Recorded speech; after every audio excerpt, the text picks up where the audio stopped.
Olá, amigos, sejam muito bem-vindos ao ShimaCast. Estamos aqui novamente apresentando o programa para conversarmos um pouco com duas pessoas muito queridas, dois amigos que eu gosto demais, que é o Rui Nascimento e a Bárbara Brown. O Rui Nascimento, que é um mochileiro, um viajante, imigrante na Itália, ator. E a Bárbara é arquiteta, confeiteira nas horas vagas e igualmente aventureira e imigrante na Itália. Sejam muito bem-vindos ao ShimaCast. Obrigada, Alex. Muito obrigado, Alex, pelo convite e pela oportunidade também de estar aqui trocando uma ideia contigo.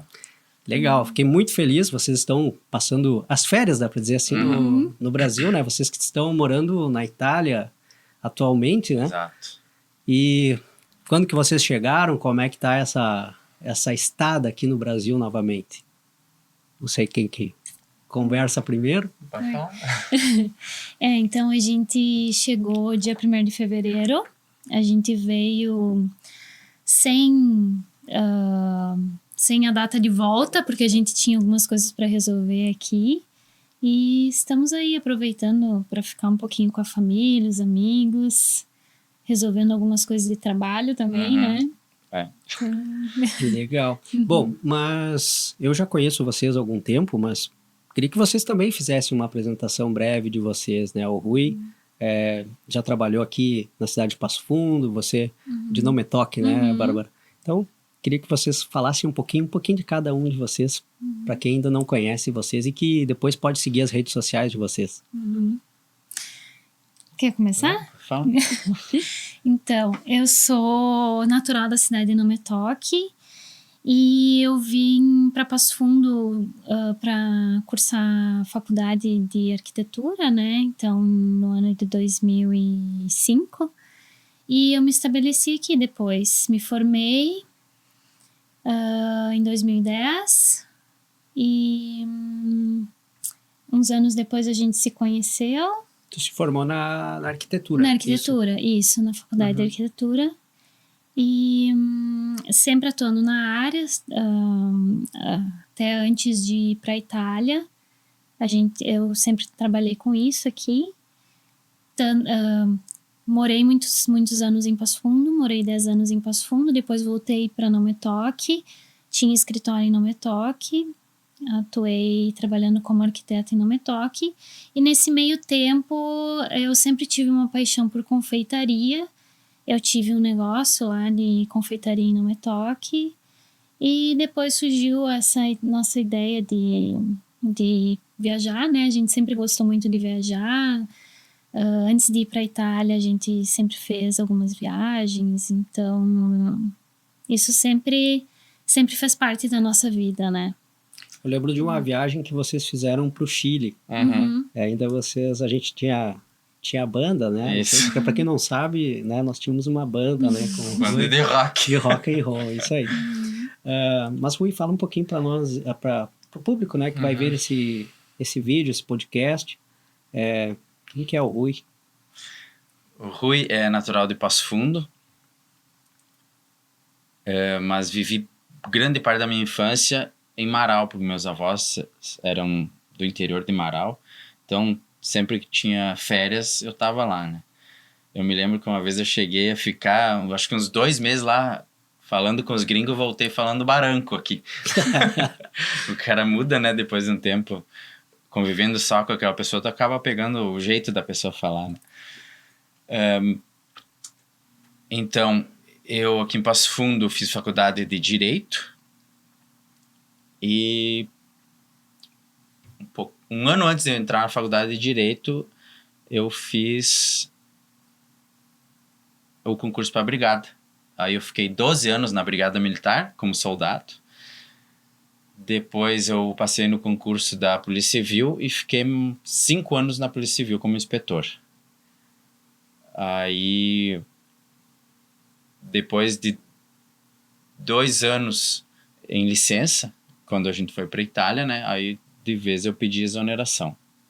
Tu não chegou a pedir exoneração imediatamente quando tu decidiu ir para a Itália? Eu ainda estava na dúvida se ia voltar ou não. Foi uma decisão bem difícil. Porque bate aquela insegurança, né, Rui? Acredito que para ti também, né, Bárbara? Tipo, embora tu falaste que em Marau você teve esse dialeto, vamos dizer assim, ajudou um pouco na Itália, né? Talvez, né?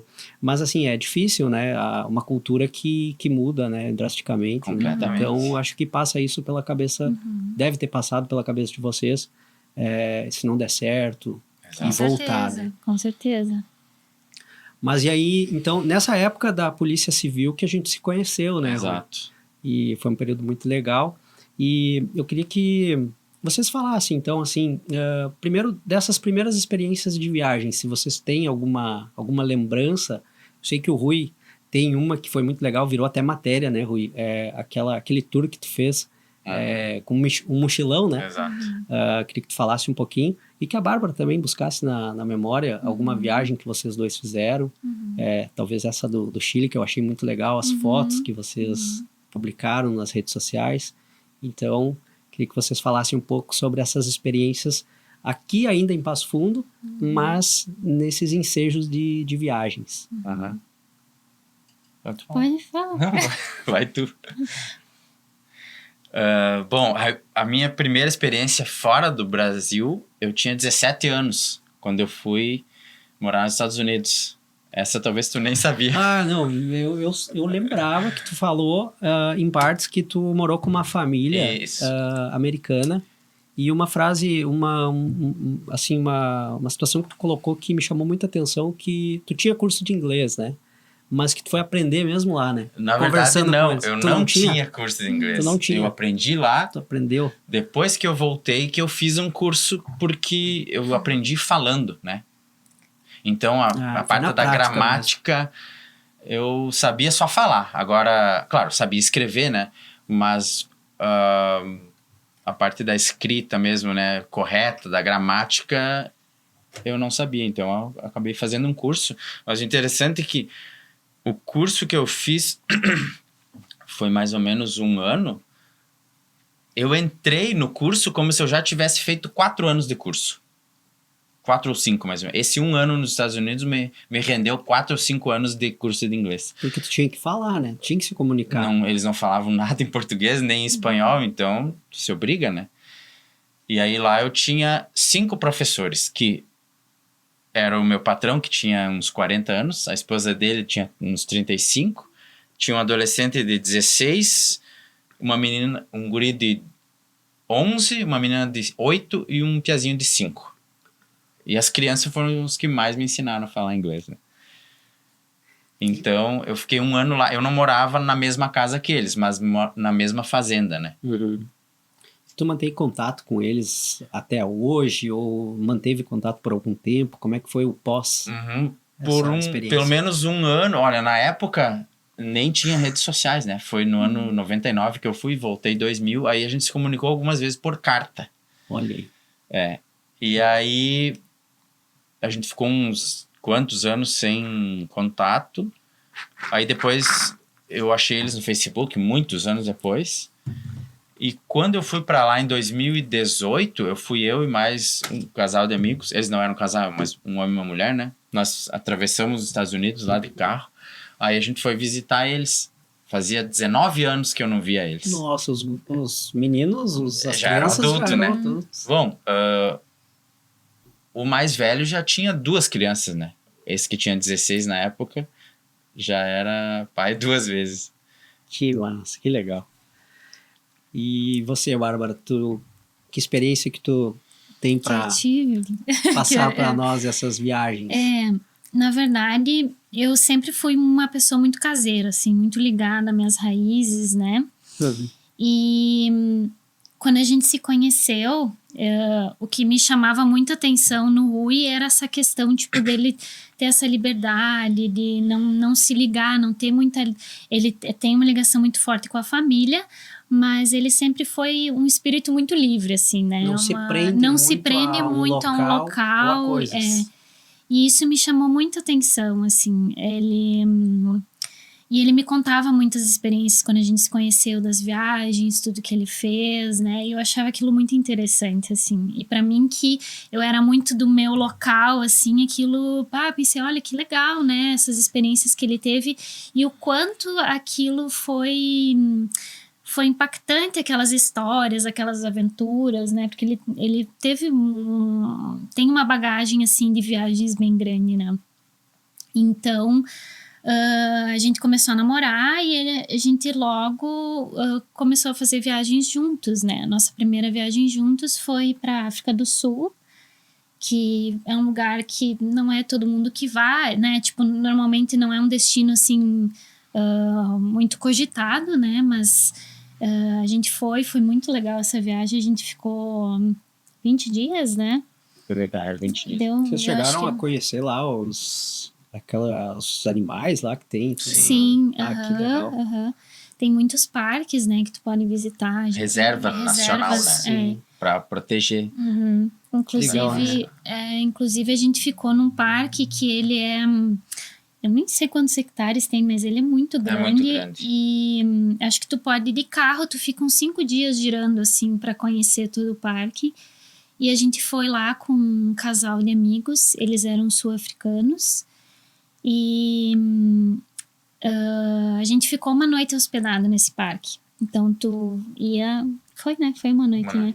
Tu ia no parque, tinha cabanas, tu ficava nas cabanas, mas tu tinha que cuidar à noite, ter muito cuidado onde que tu ia, porque era um parque aberto, tu podia se defrontar ali com qualquer tipo de bicho, assim, né? E foi bem bonita, assim, a experiência. Que, assim, as pessoas perguntam, né? Qual que é o lugar que tu gostaria de conhecer? Esse é um lugar que eu gostaria de conhecer, tipo de viagem internacional. Sempre fui apaixonado pelos animais da África, por ver, assim, sabe? Acho tão legal de ver os documentários pela televisão. Então, tu imagina a experiência que vocês tiveram de estar lá tão perto e também com esse relato que tá falando, né? Tipo, de estar dormindo e daqui a pouco ter esse cuidado, porque um animal pode estar, um leão pode estar ali, né? Bem pertinho. É muito legal mesmo, né? Bom, e além dessa viagem, algo mais que tu lembra? Porque aí tu despertou esse interesse pelas viagens. Muito então, legal, assim. Logo a tua primeira viagem já ser para África do Sul. E a gente sempre... tinha sempre um estilo de viagem bem alternativo, assim. De se hospedar em hostel, né? Não sei se todo mundo sabe o que é hostel, mas, tipo, é um hotel que tu fica... Às vezes tu pode ficar num quarto individual, né? Ou num quarto coletivo com outras pessoas, outros viajantes. É um ambiente compartilhado. Isso, ambiente compartilhado, que tu vai pagar uma hospedagem mais em conta, né? Banheiro compartilhado e tal. E eu nunca tive essa experiência de viagem. E foi bem interessante, assim. Eu acho que a ideia, não sei, Rui, mas a ideia é sempre, com o recurso, às vezes limitado, economizar, né? Exato. Tu vai com o que tu pode, né? Certo. E às vezes as pessoas têm vontade de fazer isso que vocês fizeram, ou de sair. Eu vejo muito, hoje, as pessoas, vou sair para conhecer, vou montar um motorhome e tal, mas não tem aquela coragem, né? Isso é interessante que vocês, né, vindo do Rui, já tinham essa coragem, vamos dizer assim. E aí entra a questão do financeiro, né? Nem sempre você pode ter as melhores condições para executar uma viagem, né? Bom, você não pode ficar num hotel, você fica numa hospedagem mais simples, mas o local, a beleza do local é a mesma. Exato. Né? Então, acho que isso realmente faz toda a diferença, né, numa viagem.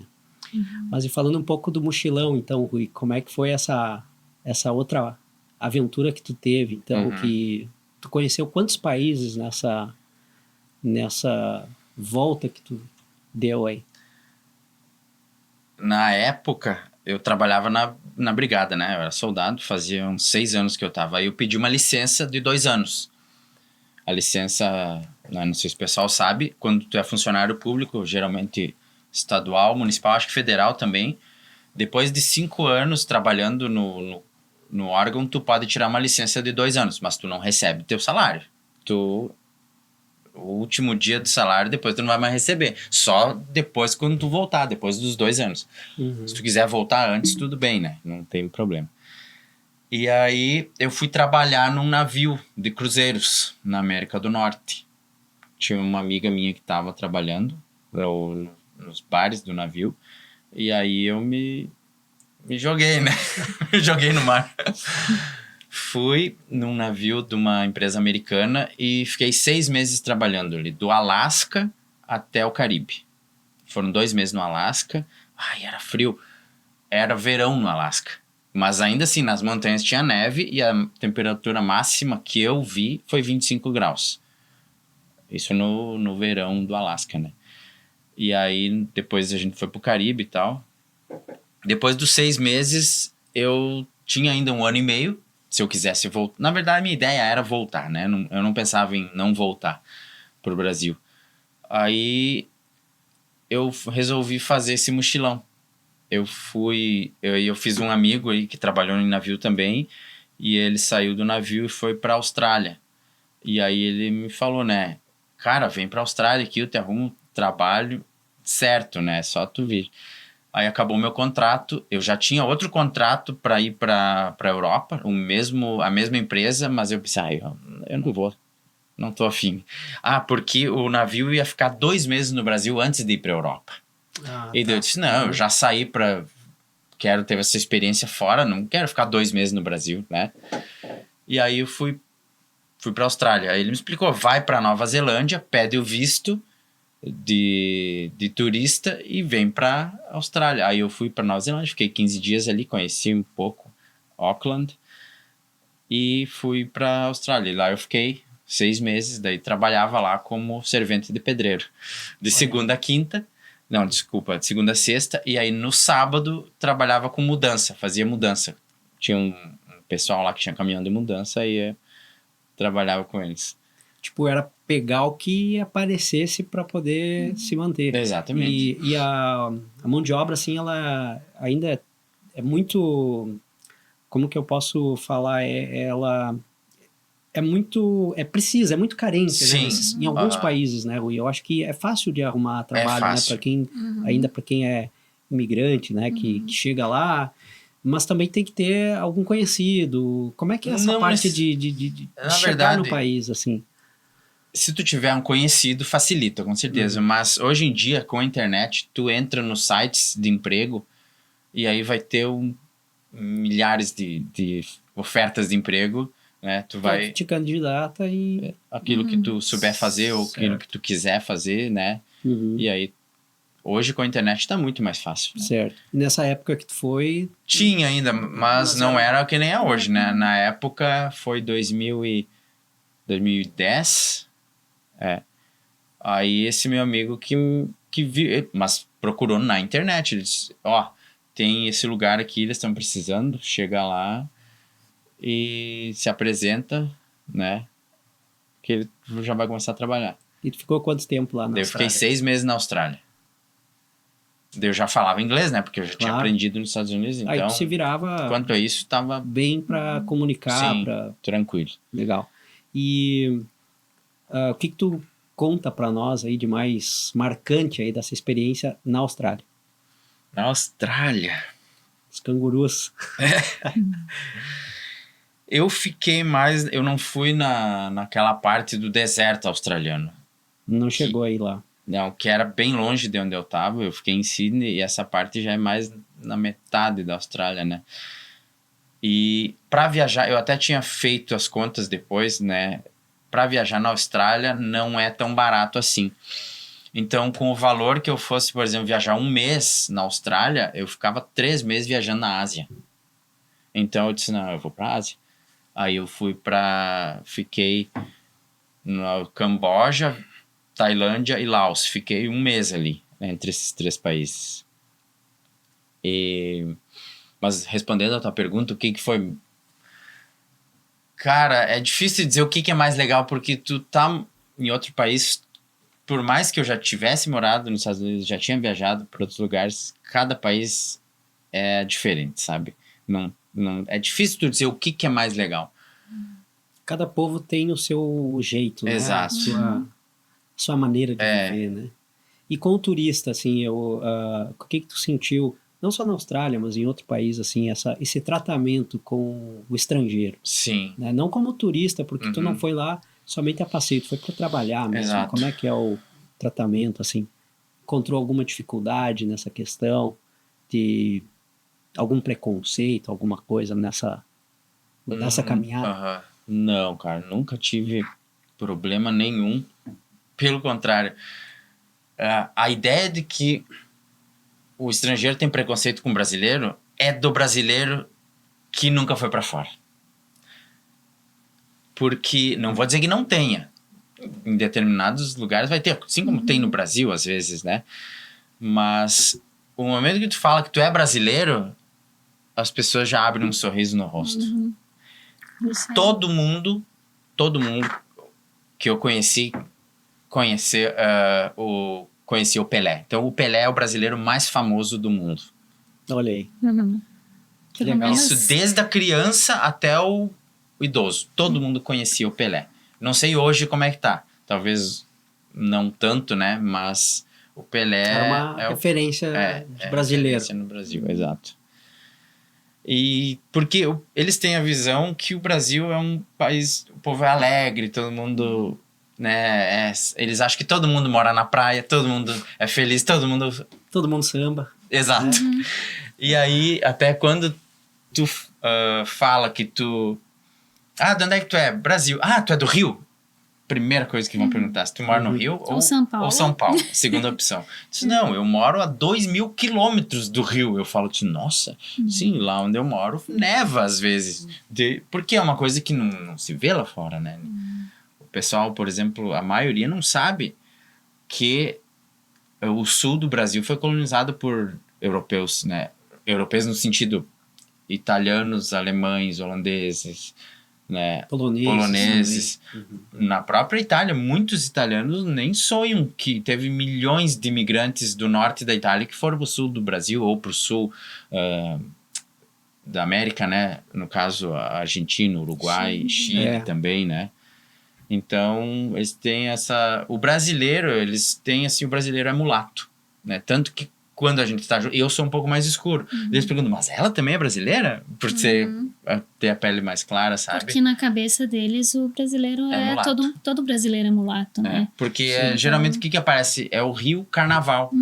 É o que a mídia, de uma forma geral, internacionalmente, mostra, né, para os outros países, né? Então se criou-se essa identidade brasileira, né? E que não deixa de ser verdade, né? Porque a maioria dos brasileiros em si são mulatos. Exatamente. Mas continua aí nessa viagem que tá bem legal. Depois, para onde que tu foi? Como é que foi? Se eu for te contar cada país, vai... Não, mas resumidamente, vai... Resumindo, aí depois da Tailândia eu fui para Israel, fiquei uma semana. E fui para a Jordânia, como era do lado da Jordânia. Eu até não sabia nada sobre a Jordânia. Quem me perguntou se eu ia para a Jordânia foi justamente num hostel, né, que são esse hotel coletivo, digamos assim. Geralmente eu dividia quarto. Bom, na Austrália eu dividia o quarto com 9 pessoas. Nós éramos em 10 num quarto. Aí era tudo beliche, né? E aí, em Israel, conheci um americano e um britânico. Aí eles falaram, tu vai pra Jordânia? Eu nem sei o que tem lá. Daí eles me mostraram as fotos. O filme Indiana Jones e a Última Cruzada foi gravado lá. A cena final, quando eles entram no templo, lembra que eles encontram o cálice sagrado? Sim. Aquele templo é na Jordânia. E os meus filmes favoritos até hoje são Indiana Jones. Se eu tenho que ir pra lá, né? É um filme que marcou a nossa época, nossa né? geração, A nossa geração, né? Verdade. E até hoje, pra mim, não existiu filme melhor do que aqueles. Do que a trilogia. A trilogia, não. Depois teve mais... Teve 5, eu acho, né? Teve um que foi 2000 e pouco. E agora o último. Teve um último agora que foi a Disney que fez. E aí... Eu fui pra lá, fiquei 2 dias só. Tá. Daí depois fui pro Egito. Fiquei uma semana no Egito também, né? No Egito aluguei um cavalo pra passear ao redor das pirâmides, porque o camelo era muito caro. E como eu tava era mais barato que o com camelo. a verba reduzida, né? Eu disse, não, quanto é que tá o camelo lá? É tanto. Mas o camelo é mais confortável, talvez. Por que é mais caro o camelo? Cabelo parece meio desajeitado. O camelo, na verdade, eu já andei em camelo no Egito. Eu andei no camelo, mas não ali nas pirâmides, antes, né?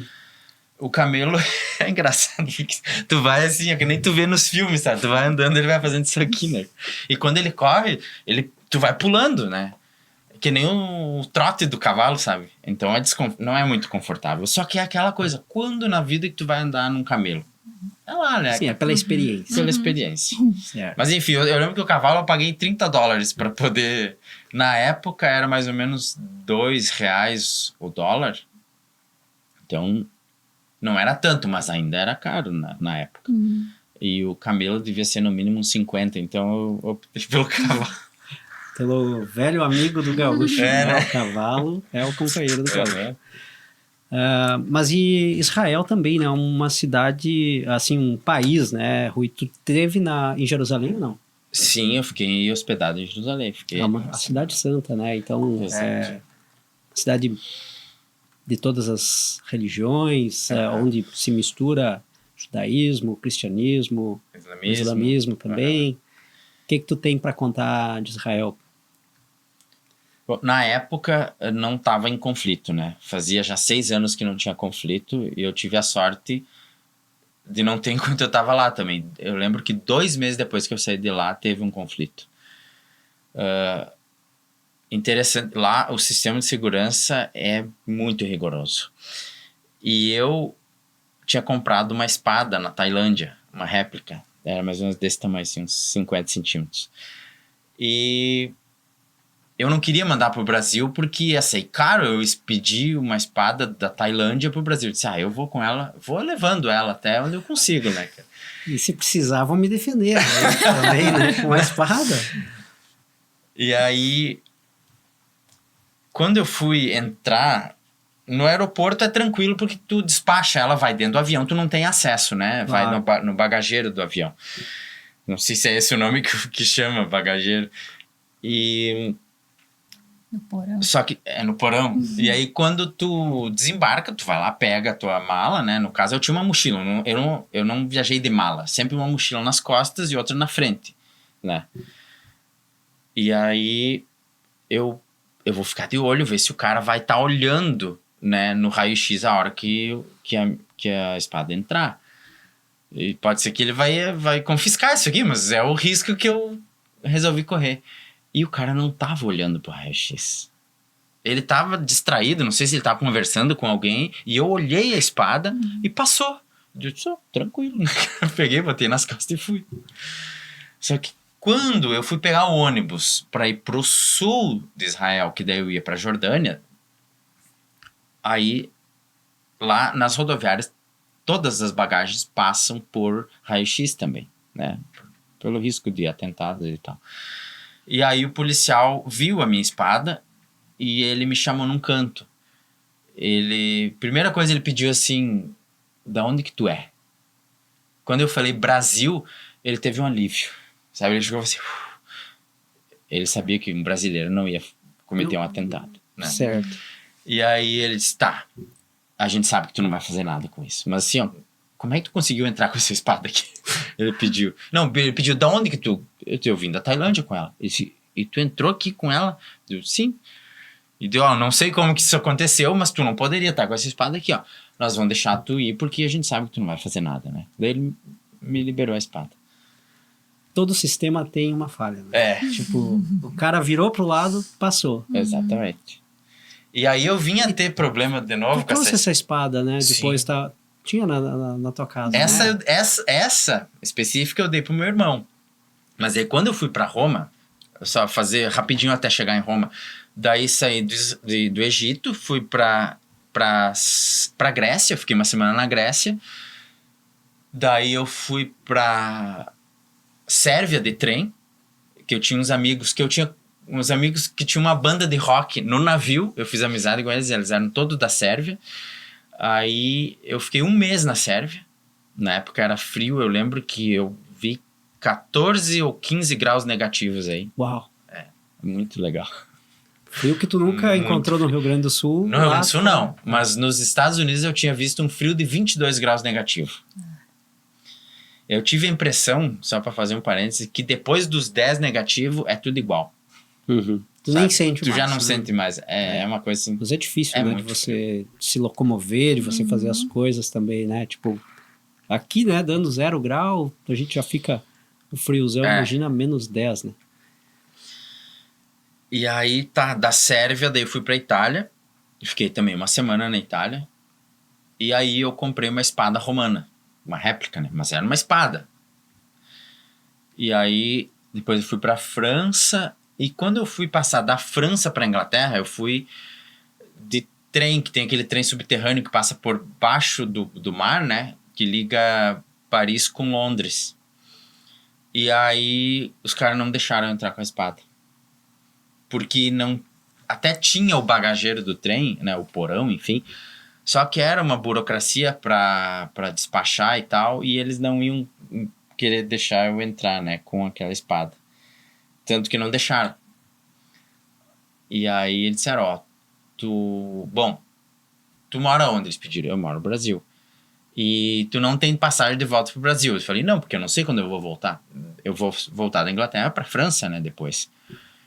E aí eles não me deixaram entrar. Eles disseram, ó, primeiro, tu traz pra nós quanto dinheiro tu tem na tua conta, né? Porque eles querem saber se tu tem dinheiro suficiente pra gastar como turista. Por exemplo, tu vai ficar um mês, tu tem que ter tantas mil libras, que é um estimado que eles fazem por dia, né? Pra se manter pra tu no se país. manter. E tu compra a tua passagem nem de volta pra França eu não tinha comprado a passagem. Mas tu compra de preferência de volta pro Brasil. Daí nós vamos pensar se nós vamos deixar tu entrar. Ah, e outra coisa. Tu disse que tu é policial, né? Então tu traga pra nós um comprovante do teu superior lá, do comando, que tu ainda tá na polícia. Ainda bem que eu tinha isso. Tudo que eles pediram, menos as passagens de volta, eu tinha porque eu já levei junto na época, né? Pensei, se uma hora me pedirem, tá aqui a documentação, né? E foi ali que eles me pediram, né? Aí a espada, então, eu tive que despachar pro Brasil. E não comprei de volta a passagem pro Brasil porque realmente eu não sabia quando eu ia voltar. Comprei de volta pra França. Daí eles... Bom, a primeira vez eu fiquei, acho que uma meia hora no banco e mais uma meia hora na entrevista, né? Eles pegaram meu passaporte e olharam assim, fala pra nós todos os lugares que tu visitou desde que tu saiu do Brasil, quanto tempo tu ficou. E eu sabia decor. Eu sabia onde que eu tinha ido, quanto tempo eu tinha ficado. É aquele momento que se o cara dá uma escorregada assim, porque eles é o trabalho deles, né? Sim. Deles, eles Porque tu precisam... poderia ser, enfim, um terrorista, alguém que tava fugindo, né? E tu não tinha um negócio assim que tu tinha um mapa? Eu tinha um mapa de todas as cidades que eu ia. Foi mapeando. Eu tinha o mapa da cidade pra mim saber onde eu queria ir. Eu ia fazendo um X, ia circulando, né? Quando o policial francês viu aquilo, ele ficou apavorado. Pensou, não, esse cara é um terrorista. É aqui os locais que ele vai atacar. Só pode, né, cara? E com essa espadinha. Com essa espada aqui. Só fazer um parênteses. Não tinha essa barba, né? Essa fisionomia que tinha agora. Era um Narizinho, pouco né? mais curta. Era assim uma barba um pouco mais curta, mais ou menos que nem a tua. Né? Ah, se fosse hoje, acho que... Não, hoje eles tinham me deportado. Seguir, né? E aí... Daí isso foi na sexta, eu acho. Aí na segunda, eu comprei a passagem de volta pra França. De trem, né? E eu fui lá, eles pediram passaporte, sabe? Olharam meu nome. Ah, tu é o cara das espadas. Já sabia. Já sabia. Isso que era outra pessoa, né? Mas já tava anotado ali, já ó. Tava registrado. Né? Foi negada a entrada porque tinha uma espada. Aí quando eu cheguei lá, era uma mulher muito braba, cara. Era muito braba. A policial. Ela era inglesa, é que tem os policiais franceses e os britânicos, porque é como se fosse mas é na França, né? Mas eles vão fazer a seleção de quem eles vão deixar entrar no país deles, não é a França que vai fazer essa seleção, né? Bom, primeiro, quando o policial francês viu ali os meus mapas e tudo, né? Ele puxou um espanhol comigo, né? Ele achou que eu não falasse inglês e nem francês. E me virava um pouquinho no francês. Daí eu falei pra ele, em francês, tu pode falar francês comigo, pode falar inglês comigo, ou francês também, mas aí fala devagar. Daí ele falou, né? Aí ele chamou o policial inglês pra conversar comigo. Aí eles chamaram um pastor alemão pra farejar a minha mochila também, né? Mas não tinha o que temer, né, cara?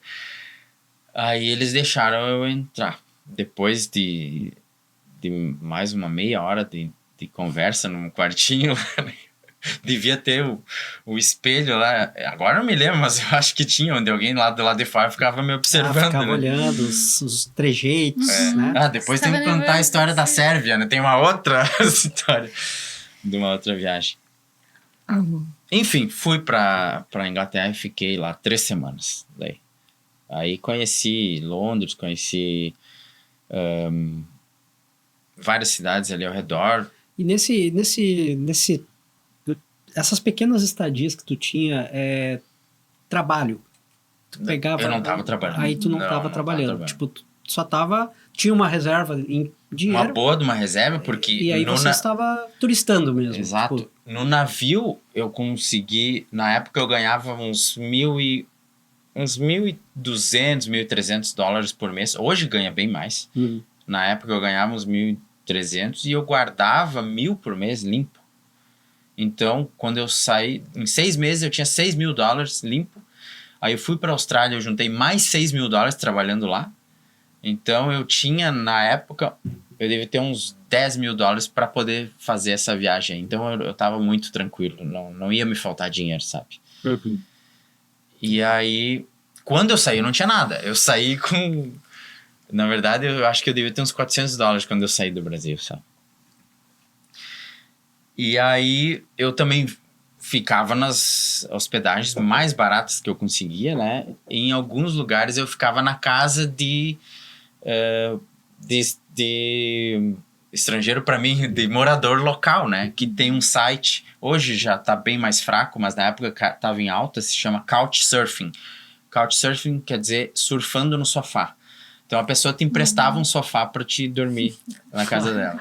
Tanto que depois eu recebi um casal de americanos na minha casa e eles estavam fazendo um documentário americano justamente sobre o site.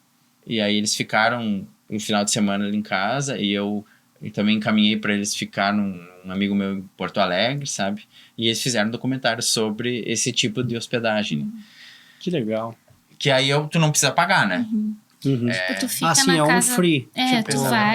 Tu entra tem um site, né? Então, pra tu ser se cadastra, tu se cadastra. Se tu recebe alguém, tu põe a pontuação daquele hóspede e ele também te pontua. Então, tipo, pra você também ter uma segurança... como é que se diz? Um depoimento e não tem como tu apagar. Tipo, se eu falar de você que ficou na minha casa, tu não pode apagar. Então, por exemplo, se a pessoa gostou ou não gostou, vai estar registrado ali, todo mundo consegue ver. Então, assim, para te sentir mais seguro também, né? Claro, tu tá recebendo um estranho, né? Exatamente. Um forasteiro. Né? Isso, e a ideia do site, além de hospedar, da pessoa poder economizar, é uma troca de culturas ali, né? Então, claro, tipo, tu tá recebendo também... alguém na tua casa, tu tá ensinando... como é que é a tua cultura alimentar, como é que eu saio passear, então mostrar a cidade, né? Eu acredito também da experiência de servir, né? De ajudar o próximo. Porque essa pessoa, ou ela tá turistando, ela tá vindo por algum outro motivo, por trabalho, ou fazendo o que tu fez. Em algum momento vocês saíram, e a gente vai chegar lá, né? Na parte da Itália, que vocês foram para morar mesmo. Então, é interessante isso mesmo, né? De receber essas pessoas e também de poder de usufruir desse tipo de hospedagem. Às vezes causa um espanto, porque quem nunca ouviu falar disso, cara, como é que tu vai morar na casa de um estranho? Tu vai dormir? Ou como é que tu vai receber um estranho? É que quem tem esse estilo de vida já sabe que não é perigoso uma pessoa que tem... Não é alguém que tu encontrou na rua e que tu... não, vem dormir na minha casa, né? Tu vai entrar lá, tipo, por exemplo, é como se fosse um Facebook esse site, tá? Vai ter as fotos dessa pessoa, vai ter os comentários e tu já tem uma referência dessa pessoa, entendeu? Então não é algo perigoso, assim. Pô, se o cara é um homicida que seja, ele já vai ter feito algo estranho pra alguém e vai estar ali. Não vou dizer que é 100% seguro. Pode ter casos que pode acontecer alguma coisa, mas é raro. É muito mais fácil tu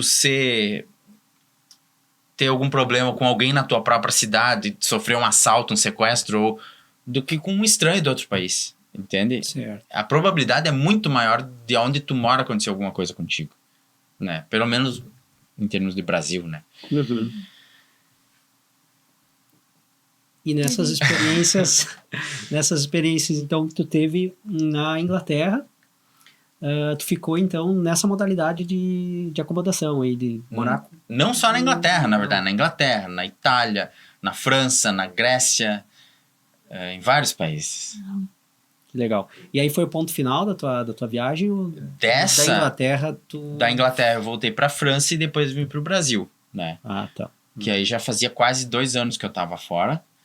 E como eu tinha o cargo na brigada, eu não tinha pensado em não voltar, né? Aí eu voltei. E aí eu prometi que pelo menos uma vez por ano eu ia conhecer um país diferente. Depois disso. Até ali eu tinha conhecido uns 15 países, eu acho. Nessa época, Bárbara e você A gente não se conhecia ainda. A gente se conheceu 1 ano depois que eu voltei. Depois. É. E aí tu contou toda essa história pra ela e aí... E daí? Estamos juntos até hoje. E aí despertou em você essa vontade também de conhecer, de estar nesses locais que ele falou. Que legal, uma história muito legal, né? E virou realmente uma matéria, né? Inclusive o jornalista que fez a matéria, ele deveria estar aqui conosco. É verdade. O Anderson, né? Anderson, que está assistindo agora o programa. Era para ele estar aqui, né? Mas por um motivo ainda... Desconhecido.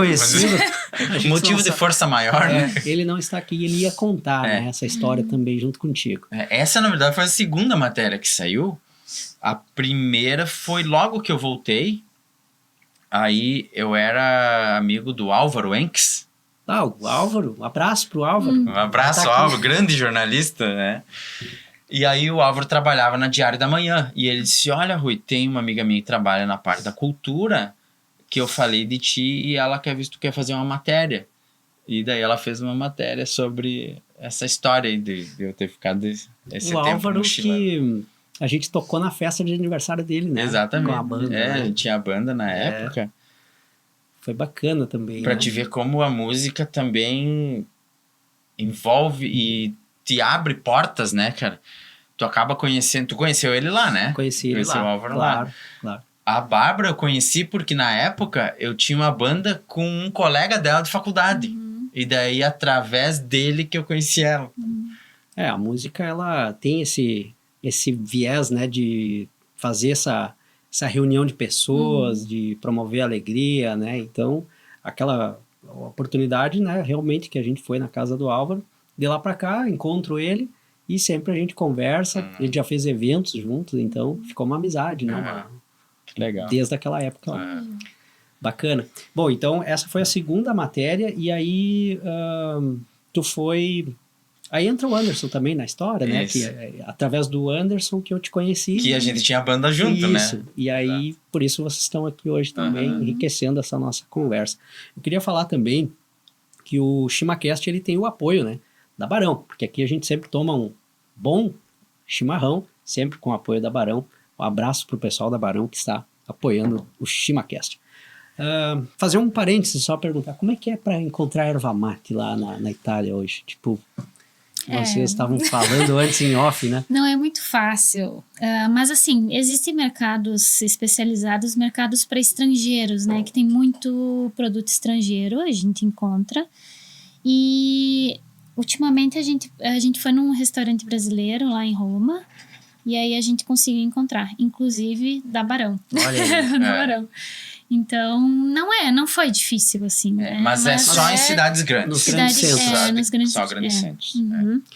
Tá, e falando de Itália, então, acho que a gente chega num ponto onde o Rui volta para o Brasil, conhece a Bárbara, aí vocês fazem algumas viagens juntos. Sim. Inclusive, essa do Chile, não sei se tu quer falar um pouco, teve alguma outra...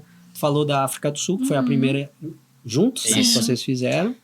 Teve alguma outra, Bárbara? A gente foi algumas vezes, a gente foi pro Uruguai, né? A gente fez algumas, pra não ficar muito extenso também, né? Mas tipo, a gente foi pro Uruguai, foi uma outra vez pra Argentina juntos, sempre de carro, que a gente gosta dessa modalidade de viajar de carro, porque a gente acha que tem uma outra perspectiva. E a gente foi pro Uruguai, a gente ficou uns 5, 7 dias. A primeira vez que a gente foi para Argentina, a gente cruzou o norte da Argentina, a gente foi pelo norte, descemos até o centro e voltamos sempre de carro. E a última aqui na região, acho que foi pro Chile, né? É isso. 2019, 2019, né? 2019, que daí também a gente foi até o norte da Argentina, fomos até São Pedro Atravessamos os Andes ali, né? Fomos até São Pedro da Atacama, ficamos um período ali.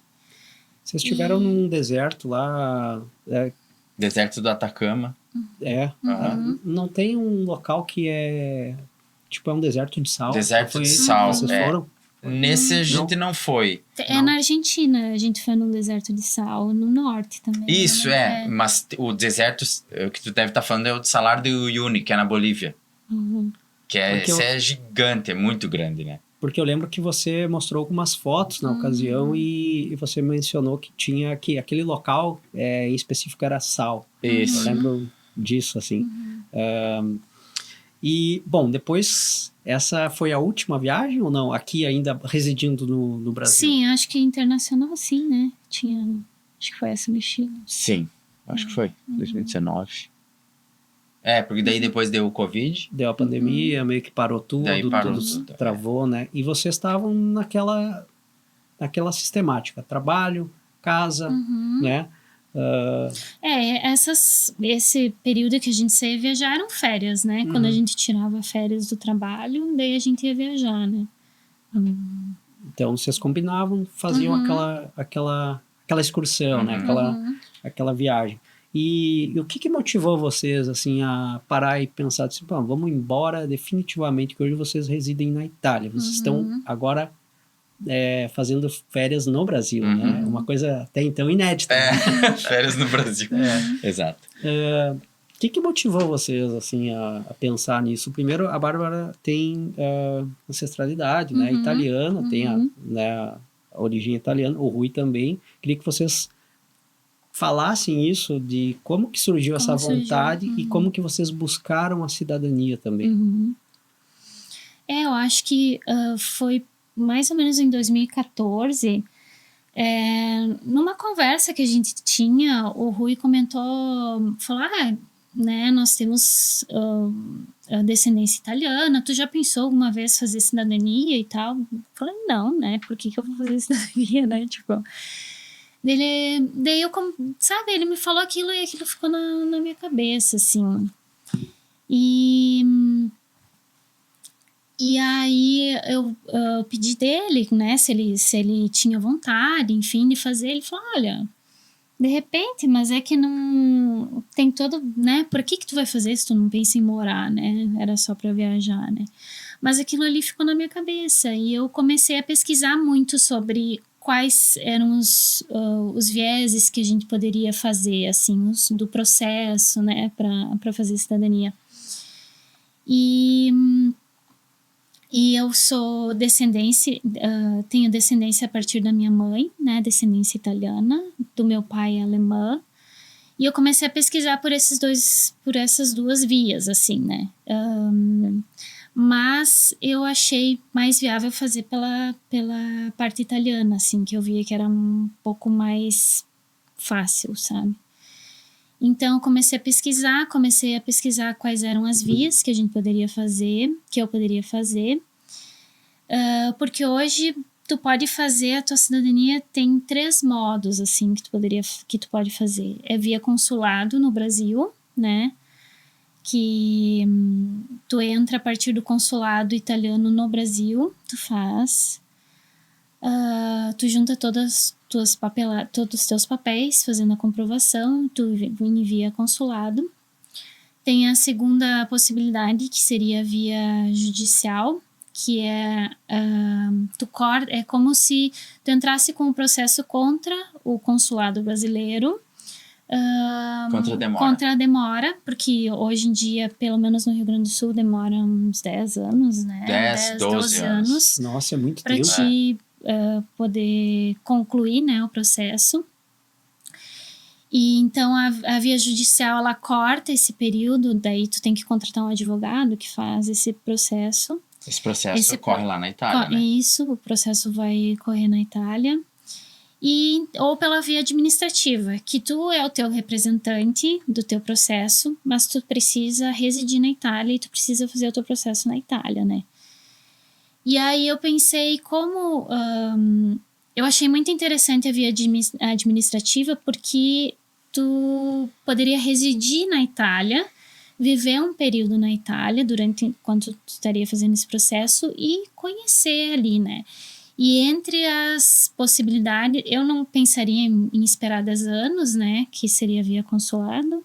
A via judicial, a princípio, era bem cara, né, para fazer. Então eu pensei, de repente a gente pode unir, tá lá conhecendo e já fazer o processo durante o período que a gente estivesse conhecendo, né. Mas assim, isso foi em 2014 que a gente começou a estudar sobre, né. Mas ficou um tempo estacionado, assim, essa vontade, né? E tanto que a gente só foi mesmo em 2022, né? Que a gente resolveu por definitivo, porque nesse período muita coisa aconteceu, né? Então, e quando a gente realmente estava decidido a ir, quando a gente juntou todos os papéis e decidimos ir para fazer esse processo, veio o Covid, veio a pandemia, né? Então a gente teve que esperar, né? Esperar passar tudo aquele isso. momento que ficava difícil, né? O ir e vir, né? Sim. Tipo, viagens internacionais, Sim. em algum tempo proibidas e com muitas restrições. E já, a né? Itália, que foi um país muito afetado, então Sim, eles passavam por períodos, a gente acompanhou muito, né? Então foi um período bem interessante que a gente começou a conhecer mais da cultura italiana, acompanhar. Eu sempre fui muito de olhar vídeos no YouTube para conhecer brasileiros que moravam lá e o que eles falavam, porque eu sempre tive muito interesse, então eu queria saber como que era viver lá, né? Tipo, não chegar lá do nada, assim, né, ter uma surpresa. Então eu sempre fui buscando isso, né? E a gente acompanhava como era no período da pandemia, então o pessoal teve muita restrição, não podiam sair no mercado às vezes, sabe? Foi muito, muito restrito, assim, a pandemia foi muito... Então foi um período que a gente tinha vontade de ir, mas a gente não foi por causa da pandemia, né? Mas vocês foram se planejando também nesse período. E quando que chegou o momento, assim, de dizer, então tá, é isso que a gente quer, vamos e... vamos viajar, vamos embora, vamos morar, vamos fazer o quê? Chegando lá, qual foi o destino que vocês escolheram? Qual que foi o ponto de chegada lá de vocês? Bom, eu lembro que eu acho que era janeiro de 2022 que a gente pensou assim, bom, a gente já tem todos os documentos, né? Resumidamente, o que precisa, né? Para fazer o reconhecimento da cidadania italiana? Tu tem que encontrar a certidão de nascimento ou de batismo, que é válida como nascimento, porque na época que eles vieram para cá, nem existia certidão de nascimento. Eles só batizavam na igreja e aquilo valia como uma certidão de nascimento. Isso foi antes de 1890, né? Eu acho que é mais ou menos isso. Enfim, daí nós encontramos de quem nasceu na Itália, né? Que no caso os nossos trisavós. Aí a certidão de casamento deles também, que os meus casaram na Itália, né? Os meus no Brasil. E as certidões... Mas eles vieram imigrantes da Itália. Eles eram imigrantes da Itália. Sim. E daí as certidões de óbito deles também, e nascimento, casamento e óbito de todos, depois deles até chegar em nós. Né? que da minha parte também é por parte de mãe, né? Então, tinha uma tia minha que ela sempre foi ligada nessas coisas, então ela já tinha pelo menos a árvore genealógica desenhada, digamos assim. Ela sabia quem era filho de quem desde que chegou da Itália. Então, não foi difícil eu conseguir. Ela sabia até aonde que tinham nascido na Itália. Então, eu simplesmente mandei um e-mail para eles solicitando uma certidão de batismo e de casamento de fulano e Beltrana, né, nascidos em tal época. Eles me mandaram, nem compraram nada. Hoje eles cobram 50 euros. Porque é muita solicitação que eles recebem hoje. E o maior desafio, eu acho, é durante esse processo tu conseguir fazer a busca das certidões. Porque se tu não tem um parente que sabe a história da família, que sabe mais ou menos onde eles moraram e tal, é muito difícil para te achar. Vai se perdendo, tu vai, né? Se tu não tem um tio que é o tio mais velho, ou um vô que vai contando a história e vai te localizando, isso é difícil, né? Sim. E então, o que acontecia? Às vezes a gente pegava o percurso que a gente fez foi o percurso inverso. A gente pegava das nossas certidões, daí dos nossos pais, daí as informações que estavam ali dos avós, a gente foi retrocedendo com o processo. Pelo menos para mim foi assim, porque eu não tinha muitas informações, né? Então eu fui pegando algumas informações que tinham nas certidões da minha mãe, para conseguir a dos meus avós, eu sabia, né? Porque eu convivi, enfim, com eles, mas dos meus bisavós e desse trisavô, então foi tudo, e ligando para cartórios, né? Em Porto Alegre, o meu avô, meu bisavô nasceu em Porto Alegre, então eu tive que ligar para todos os cartórios, registros civis de Porto Alegre, para saber. E tu tem que informar o nome, mais ou menos a data em que a pessoa nasceu, né? Mas o mais difícil para mim foi a certidão do italiano, né? Que veio da Itália. Então, eu tinha uma pista mais ou menos de onde que ele veio, e eu tive que mandar e-mails para as paróquias italianas para saber, né? Para ter informações de onde que ele veio, assim, né? Olha, é um trabalho... É bem, tipo, uma pesquisa bem uma intensa, pesquisa né? mesmo. Bem intensa. E tem pessoas que fazem isso lá. Tem empresas que fazem essa busca, né? Certo. Mas, assim, eu tinha muita vontade de eu descobrir, eu fazer esse processo, assim, sabe? Então, foi bem, bem interessante. Só que a gente tem que estudar muito. E como a gente tinha vontade de nós mesmos fazermos o processo por conta, a gente tinha que saber muito bem como que funcionava, né? Tanto essa parte no Brasil, como depois lá, né? Como se virar lá. Muito bem. Bom, e assim, o que motivou vocês de uma forma... Vocês tinham uma vida estável aqui no Brasil, né? Uma vida, de certa forma, confortável. E o que motivou vocês a abandonar tudo, né? Você, a carreira na Polícia Civil. Você também estava na Polícia Civil, né, Bárbara? Nesse momento, não. Não. Eu Você estava trabalhando como arquiteta. Como arquiteta, Isso. desculpe. Então, como arquiteta. você como arquiteta, você como policial civil. Né? Duas profissões, assim, que já atingem um nível de... Agora eu vou ficar tranquilo, já tinha residência, enfim.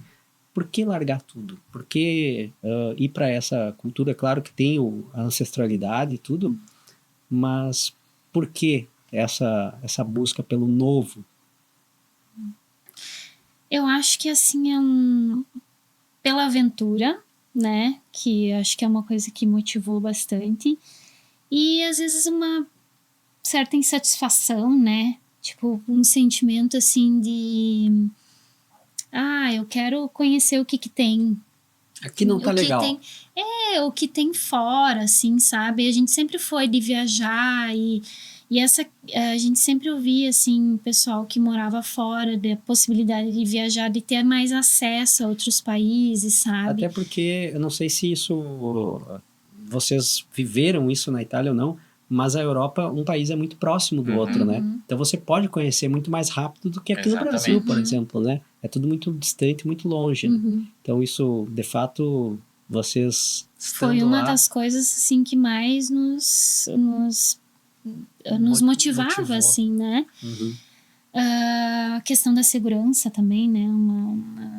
As questões assim que nos pegava muito aqui, né? A gente... Você também, por essa questão, já trabalha Sim, via...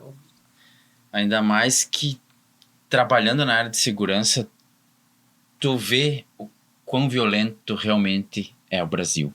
Porque quem não trabalha nessa área só vê o que sai na mídia. E não sai tudo na mídia. Porque não teria espaço na mídia. Ia ficar 24 horas só passando violência. Já passa bastante, né? Mas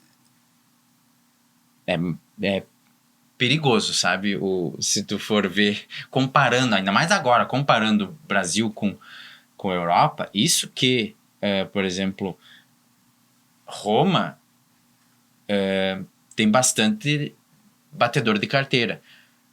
Não é assim, ninguém vai... Não vai acontecer que nem aqui no Brasil que alguém vai te meter uma pistola na cara e vai te roubar. Não, isso não vai acontecer. Ou uma faca, não, né? Nem uma faca. No máximo, tu tá entrando no metrô, tu nem viu alguém pegou tua carteira e levou. E daí quando tu chega no hotel, tu... Putz, cadê o meu passaporte? Cadê meu dinheiro? É isso aí que vai... É o máximo que vai te acontecer lá. Então, isso aí pesa bastante, sabe? E a sensação de impunidade também, né? Porque a pessoa ela comete um delito aqui no Brasil...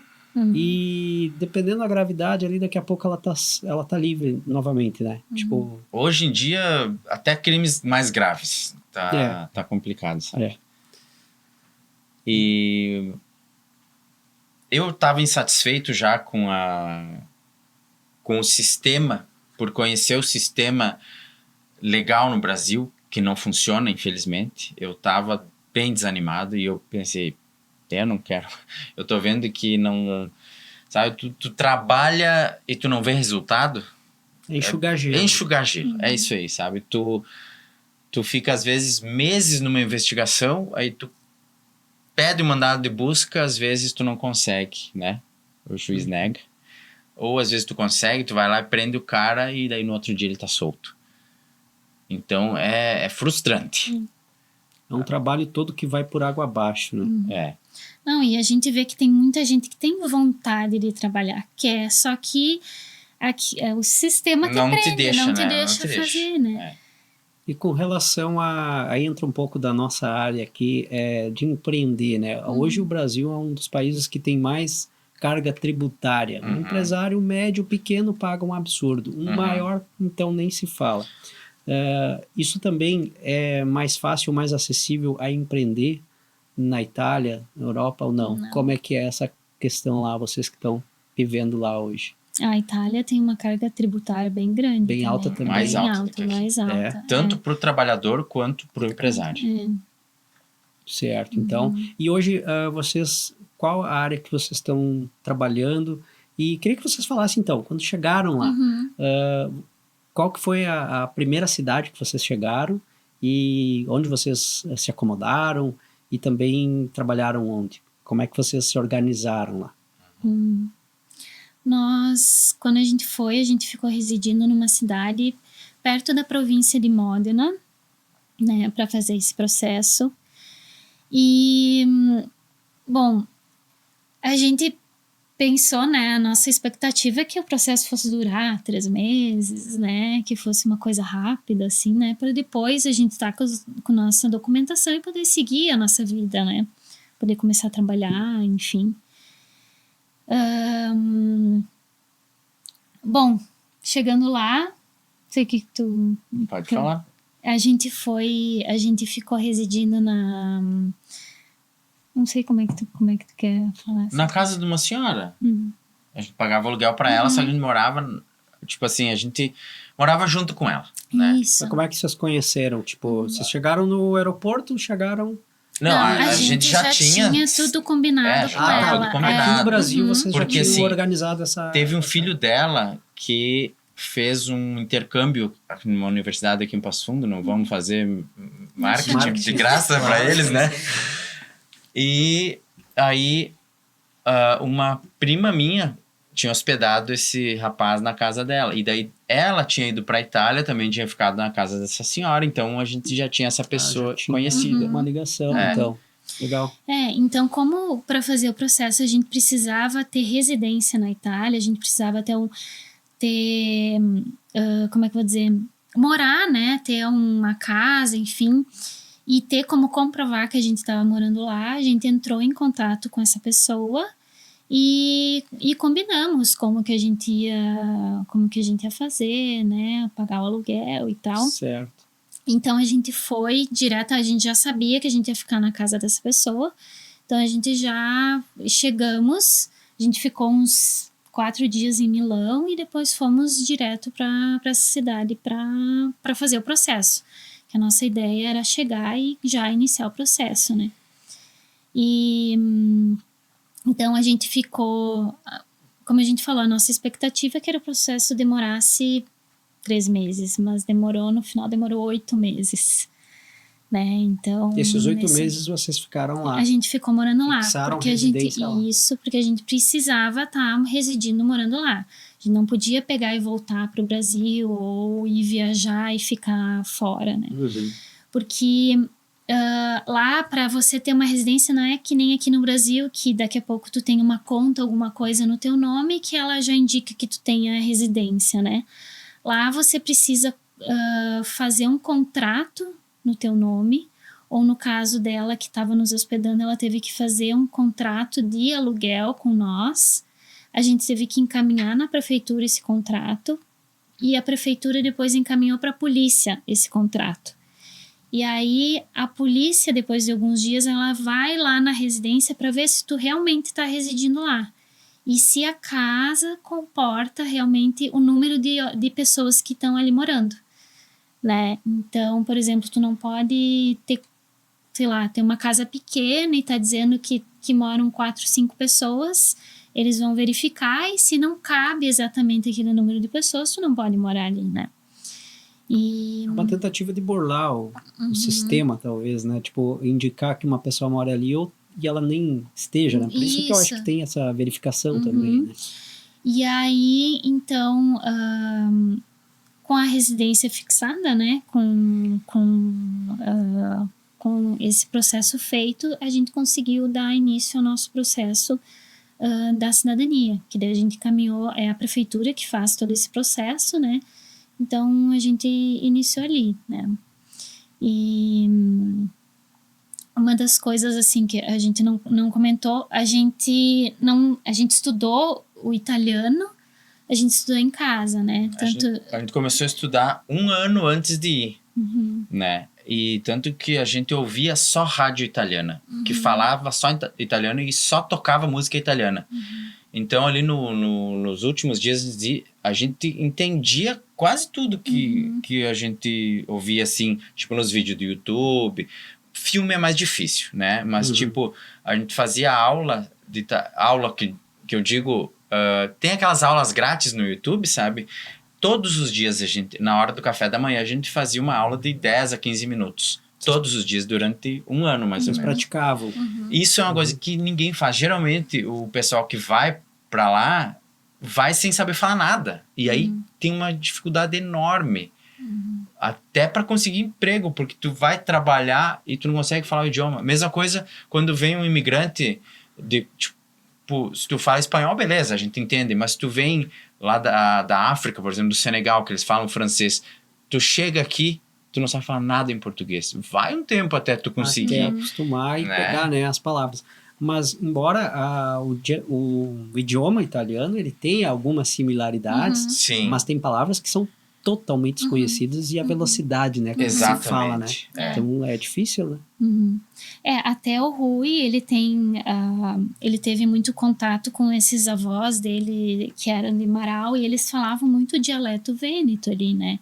Então, o Rui já tinha mais facilidade. Ajuda. É diferente o italiano do dialeto falado aqui no sul do Brasil. Se tu for ver uma pessoa que fala italiano falar com alguém ali do Vêneto, tu quase não entende, porque são 2 idiomas diferentes, apesar de ser parecido, sabe? Mas é muito mais diferente do que comparar português com espanhol, por exemplo. Claro. Mas tu já tem uma base, digamos assim, de ouvir, né? Eu não falava o dialeto, mas só de ouvir meu avô, meus parentes falarem, eu conseguia pegar alguma coisa, né? E por falar inglês, já facilita, e espanhol já facilitava para mim. Porque o italiano, eu acho que tu também concorda comigo, é mais difícil do que inglês. Pode ser fácil de tu entender ou de tu ler. Ler é mais fácil ainda do que escutar. Agora, tu falar é muito difícil. Tanto que quando a gente chegou lá, a gente não conseguia falar. A gente entendia bastante.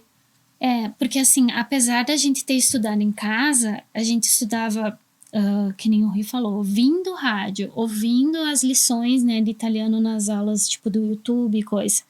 A gente fez Duolingo também, né, que foi uma coisa que ajudou, assim. Pode parecer bobinho, mas ajuda bastante, sabe? Só que o falar, a gente não falava. A gente nunca tinha né? falado com A gente ninguém, não usava, né, o falar, assim.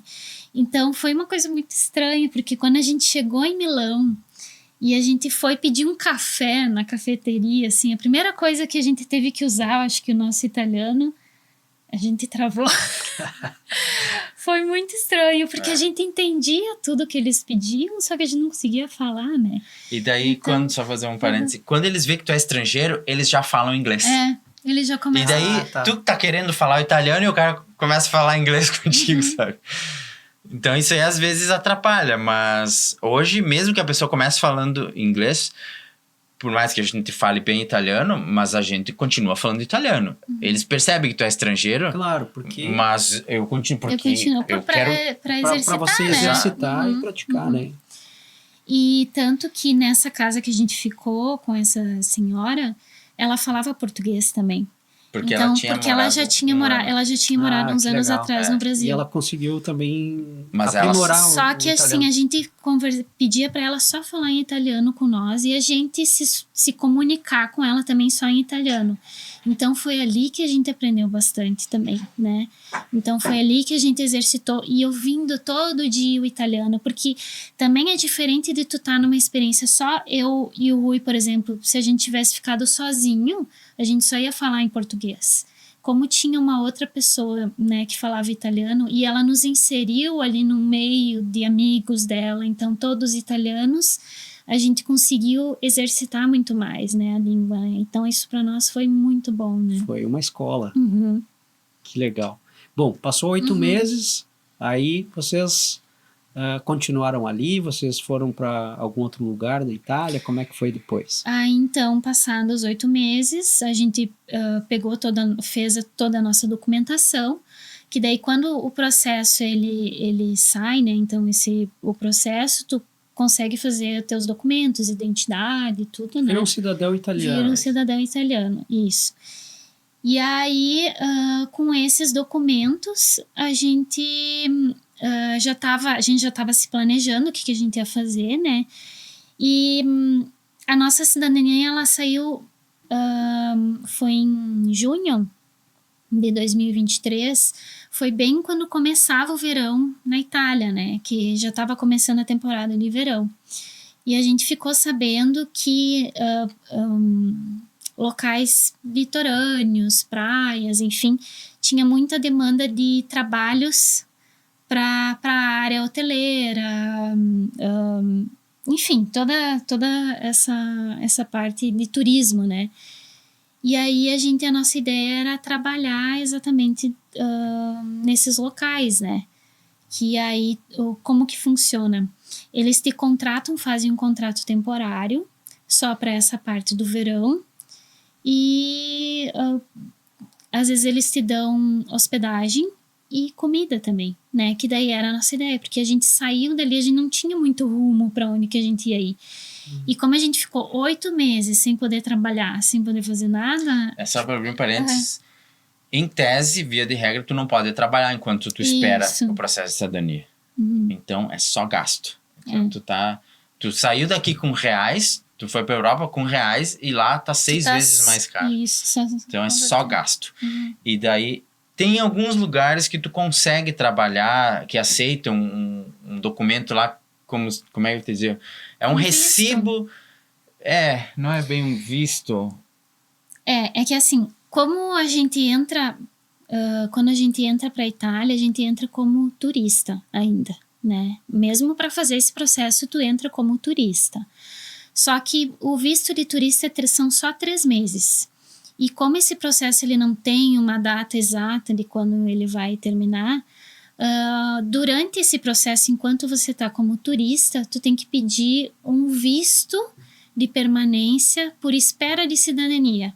E daí a gente pediu esse visto, porque poderia demorar mais dos 3 meses, Para né? vocês poderem Pra permanecer gente poder lá. ficar legal, então, né? Então, a gente fez esse pedido. Então, a gente ficou todos esses 8 meses, a gente estava legal lá, porque a gente tinha esse visto. Só que o visto mesmo, o visto físico, ele não tinha chegado. A gente só tinha o pedido do visto. E a gente ficou sabendo que com o pedido do visto, a gente poderia, alguns lugares aceitariam para te poder trabalhar com o pedido do visto. Só que eu tentei, o Rui também tentou, e o pessoal não queria, sabe? Não sei se Eles porque queriam o queriam documento mesmo, né? não só o recibo, né? Uhum. E então a gente não conseguiu trabalhar nesses 8 meses, né? Então a gente E aí era só gastos, como tu Só falou. gosto, é. Uhum. Mas aí passou os 8 meses, vocês já vislumbraram essa possibilidade de trabalhar, então de começar a ter um norte, vamos dizer assim. Isso. Né? Isso. Então a nossa ideia era ir para esses trabalhos que eles você trabalha, em troca você recebe um valor, né, o salário, além de hospedagem e alimentação também. Então a gente achou que seria ótimo, né? Claro. Então, e aí? E daí a gente foi pra Sardenha, que é uma ilha. Em português é Sardenha que fala também? Sardenha? É? Sim. É que, enfim. Daí a gente foi. A gente só tinha uma entrevista, né? Ali na Sardenha. E a gente não sabia nem onde a gente ia dormir aquela noite que a gente chegou.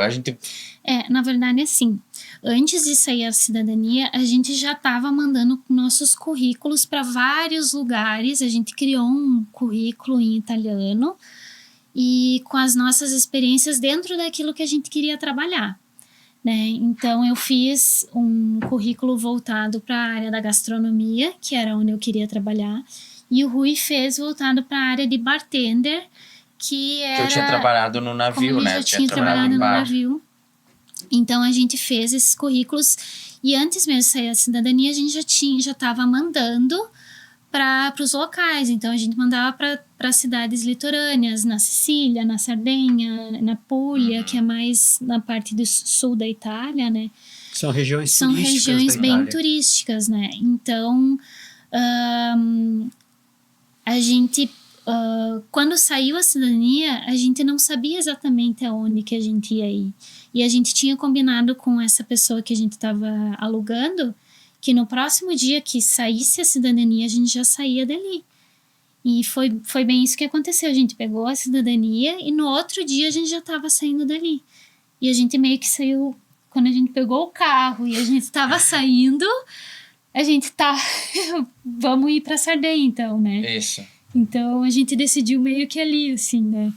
Porque Vocês a já gente estavam tinha... ansiosos também, né? Pra fazer Isso, né? porque a gente tinha só uma entrevista de trabalho para fazer ali e algumas possibilidades que poderiam acontecer ali também, né?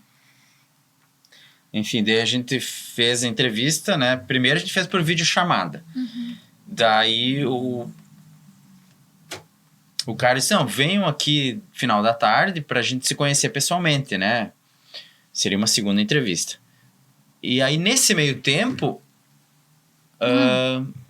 Não, foi assim. A gente fez a videochamada. Tá. Nós dois, na entrevista, eles precisavam De alguém pra trabalhar no bar, fazendo bebida, e de alguém para trabalhar na cozinha fazendo os pratos, né? Então, eu trabalharia na cozinha e no bar. E eles fizeram essa entrevista online, e quando eles finalizaram a entrevista, eles falaram, ainda a gente tem que entrevistar outras pessoas, mas depois a gente dá o retorno. E eles nos deram o retorno positivo, que a gente tinha sido aceito, que eles gostaram de nós, só que a gente tinha que ir no restaurante pessoalmente para conhecer eles, né? E aí, então a gente foi... Daí a gente foi lá no restaurante, fez uma segunda entrevista, né? O dono do restaurante, inclusive, ele falou que tinha uma sorveteria no Brasil. com um sócio dele, que não lembro em que cidade que era. É aquele famoso olho no olho, né? Eles queriam conhecer vocês e... E daí eles... daí nesse meio tempo, a gente tinha uma outra entrevista. Como é que foi? Foi no dia que a gente ia ir pra entrevista pessoal ali, o chefe do outro lugar nos ligou. Só que como a gente já tinha essa entrevista, pensei, nem vamos atender, né? Nem vamos... Aí só que a pessoa insistiu muito ligando, né? E daí o Rui atendeu. E daí ele pediu pra falar com a Bárbara, né? E daí eu disse... acho que eu botei no Viva Voz, né? Só que ela não falava tão bem o italiano, eu falava um pouco melhor, daí eu, né, falei... Porque isso também é uma outra coisa. Se eles veem assim que teu italiano já tá meia boca, assim, às vezes eles nem querem te pegar, sabe? Porque eles já veem que tu vai ter um pouquinho de dificuldade. Vai ter dificuldade, né? Claro. E daí ele pediu assim... não, mas a gente já conseguiu, né? Acho que foi essa. Falou. E daí ele pediu quanto eles vão pagar pra vocês. E daí eu falei, é tanto. Eu pago isso aí pra vocês. Venham aqui, vamos conversar. E daí a gente olhou, não custa nada, né? Claro. E daí, depois da entrevista com esse cara, ele até disse, vocês podem começar amanhã? Tipo, o dono do restaurante, ele ia fazer... Tipo, ele nos atendeu super bem, ele já queria que a gente começasse a trabalhar logo, tanto que ele fez algumas exceções para nos atender, porque como nós éramos um casal, a gente não queria ficar morando junto com outras pessoas, assim, a gente queria um alojamento só para nós, assim. E aí ele ia abrir essa exceção e ia conseguir um alojamento só para nós, assim, né? Um apartamento. Um apartamento só para nós. E tanto que quando a gente saiu da entrevista, a gente falou, nossa, o outro tem que ser muito bom pra gente não querer ficar aqui, né? E a gente foi, então, pra entrevista com outro chefe, era um chefe de cozinha, e eles precisavam, daí era pra um resort, né? Pra trabalhar num resort. E também, assim, a gente conversou, ele foi super legal, super querido, assim, né? Só que a gente viu que eles precisam muito de gente e não tem gente para trabalhar, sabe? Tanto que eles precisavam, ele nos chamou por causa do meu currículo, né? Porque eles precisavam de alguém para trabalhar na cozinha, eles não precisavam de ninguém pro bar. E aí ele acabou chamando eu e o Rui. Ele pediu se eu não queria trabalhar na cozinha. Claro. Né? Se eu nunca trabalhei em cozinha, dele não é difícil. Ele falou assim, é só fazer isso. Tá, tudo bem. E daí eu disse, olha, a gente fez a entrevista em outro lugar, vai ter que pensar, né? Por ele também, a gente já começava no outro dia, sabe? Aí ele explicou, vocês tem um alojamento aqui, né? Eu consigo um quarto para vocês, é aqui dentro do resort, mas vou te dizer, temos um lugar que é um apartamento, é uma casa, aí vocês vão dividir a casa com um casal, tem 2 quartos a casa, 2 banheiros, só vão dividir a sala e cozinha, que é junto, com um casal de italianos que também trabalhavam no restaurante, né? E daí a gente saiu dali e a gente não conseguia decidir qual dos 2 lugares a gente ia, porque os 2 a proposta era muito boa, sabe? E daí foram uns sinais que aconteceram no caminho, assim, sinais divinos mesmo, de certeza que foi, que é quase surreal se eu te contar a história. Mas não, é muito detalhe. É muito detalhe. E daí, por causa desses sinais, a gente disse, não, é aqui que a gente tem que ficar. Daí a gente acabou ficando no resort, né? Com esse último chefe que a gente fez. Que entrevistou vocês. Isso. E pra gente ir pros finalmente já, né? Porque são tantas perguntas, tantas histórias e, cara, daria um outro episódio, né? E certamente quando vocês vierem ao Brasil, vocês estão convidados a trazerem mais histórias para que a gente converse.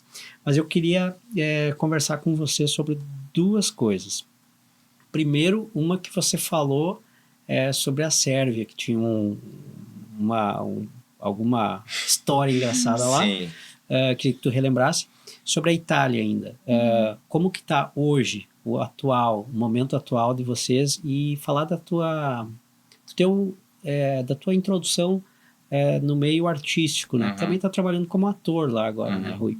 Então eu queria que tu falasse isso e quais que são os planos aí para o futuro de vocês agora no retorno para a Itália novamente. Então eu queria que vocês falassem sobre isso. Sobre a Sérvia, então, contei como é que foi. Então, depois que a gente saiu da Sardenha, porque daí a gente ficou na Sardenha, nós ficamos 3 meses trabalhando. E a nossa ideia era viajar de carro, né? Sair da Sardenha, viajar de carro e ir até a Turquia de carro para passar as férias, né? Tipo, conhecer, enfim. O Rui sempre falava da Turquia, que ele queria conhecer. Então, nós saímos da Sardenha e fomos de carro até a Turquia. E daí a gente cruzou vários países. Eslovênia, Croácia, Sérvia, Hungria, não. Bulgária, Grécia. Tudo ali muito próximo, né? Mas para chegar na Turquia Deu quantos quilômetros? Uns 1.600, 2.000, não me lembro. Eu não me lembro agora. Deu mais ou menos uns 2.000 quilômetros, eu acho. E aí na Sérvia, daí a gente inclusive ficou na casa desses meus amigos, né? Ainda do navio. Até hoje, nunca perdi o contato deles, né? E aí a gente entrou de carro, né? Na fronteira ali entre Croácia e Sérvia. Para sair da Croácia foi tranquilo. Daí para entrar na Sérvia, o policial... Tinha uma fronteira, né? E o policial, quando tu passa com o carro, como a gente estava com o carro, daí ele nos abordou, pede o documento do carro, teu documento, né? E a gente já tinha... A gente apresentou o documento do carro, e só que a gente não tinha ainda o passaporte italiano, né? A gente só tinha o passaporte brasileiro. E aí nós apresentamos as nossas identidades italianas e o passaporte brasileiro, né? E o documento do carro. Só que o carro, a gente tem um carro lá, é nosso carro próprio, só que ele começou a achar estranho, né? Tipo, como que... que ele encocou? Que era Primeiro ele disse, eu nunca vi um brasileiro entrar... Tipo, nunca abordei um brasileiro aqui na fronteira. Tipo, como que vocês estão aqui? O carro é teu, né? Começou a fazer muitas perguntas. Um brasileiro com passaporte brasileiro, com cidadania italiana e um carro italiano. Ele achou confuso aquilo, né? Porque não é... geralmente, primeiro, brasileiro não vai visitar a Sérvia. Não é um destino. Pelo menos não de carro, né? Mas nem difícil, sabe? Não é um lugar turístico, a menos que tu tá na Europa, aí tu vai, né? E aí ele pediu, o que tu faz no Brasil? Eu falei, porque eu ainda tava na polícia na época, eu não tinha pedido a exoneração, né? Ele pediu, eu trabalho na polícia. Dele achou estranho, sim. Tu tem tua identidade funcional aí? Eu falei, tenho. Eu entreguei pra ele. Aí que ele desconfiou dele. Que policial?